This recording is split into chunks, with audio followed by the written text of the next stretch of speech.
بسم اللہ الرحمن الرحیم۔ آپ دیکھ رہے ہیں مگر ٹریولز۔ کویت کے حوالے سے کچھ امپورٹنٹ اپڈیٹس ہیں آج کی جو آپ سے ڈسکس کرنی ہے۔ کویت پبلک اتھارٹی برائے سول انفارمیشن نے سول آئی ڈی بطاقہ وصول کرنے کے رمضان شریف میں اوقات کار جاری کیے ہیں، جس میں کچھ اوقات کار جو ہے وہ تبدیل کیے گئے تھے، جس میں اب یہ بتایا گیا ہے کہ جنوبی اسرہ ہیڈ کوارٹر میں سول آئی ڈی کارڈ وصول کرنے کا وقت صبح 10 بجے سے لے کے شام 4:30 تک ہوگا، اور الجہر اور احمدی برانچوں میں 1:30 تک سروسز مہیا کی جائیں گی۔ اور اتھارٹی نے یہ واضح کیا ہے کہ رمضان شریف میں اتھارٹی کی جو انتظامی عمارت ہے، اس میں کام کرنے کے جو اوقات کار ہوں گے وہ صبح 10 بجے سے لے کے دوپہر 2 بجے تک ہوں گے، اور کویتی شہریوں کا جو ریسیپشن ہے وہ حال دوپہر کو 1 بجے تک خدمات جو ہے فراہم کرے گا، جبکہ تارکین وطن کے جو استقبالیہ ہے حال اس میں 1:30 سے شام 4 بجے تک یہ جو خدمات ہیں یہ وصول کی جائیں گی، اور جو بھی لوگ اپنا سول آئی ڈی وصول کرنے آتے ہیں تو مختلف سینٹرز پر یہ ٹائم دیے گئے ہیں، اسی کے مطابق ہی وہ لوگ تشریف لا سکتے ہیں۔ تو اس حوالے سے دوسری یہ ہے کہ کچھ اکانومی کے حوالے سے کویت کی جو اکانومیکل ڈیولپمنٹ ہے، اس حوالے سے کچھ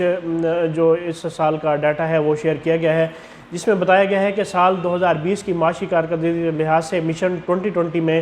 کویت کی جو اصل جی ڈی پی ہے اس میں 8% اور غیر تیل کی شعبوں کے لیے تقریباً 6% تک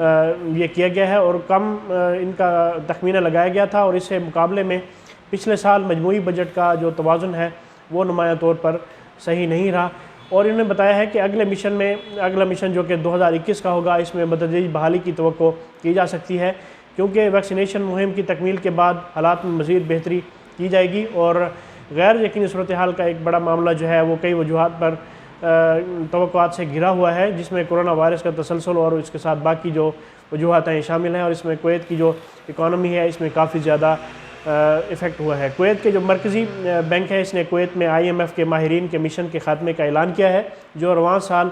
4 سے لے کے 8 اپریل کے دوران انٹرنیٹ کے توسط سے سال 2021 کے لیے ابتدائی متواتر جو مشاورت کے فریم ورک کے تحت فنڈ قائم کر کے معاہدے کے آرٹیکل 4 کے مطابق جو ہے وہ عمل درآمد کرے گا، اور یہ امید کی جا سکتی ہے کہ جو کمنگ ایئر ہے، جو اس ٹائم جو سال چل رہا ہے، اس میں کویت کی جو ڈیولپمنٹ ہے اور ساتھ کرونا کے حوالے سے جو چیزیں جڑی ہوئی ہیں اس کے حوالے سے کچھ اچھی اپڈیٹ کی امید کی جا سکتی ہے۔ تو یہ کویت کے حوالے سے کچھ امپورٹنٹ اپڈیٹس تھیں جو آپ سے ڈسکس کرنی تھی۔ اس انفارمیشن کو اپنے دوستوں کے ساتھ شیئر کیجئے۔ مجھے اگلی ویڈیو تک کے لیے اجازت دیں۔ اللہ پاک ہم سب کا حامی و ناصر ہو۔ اللہ حافظ۔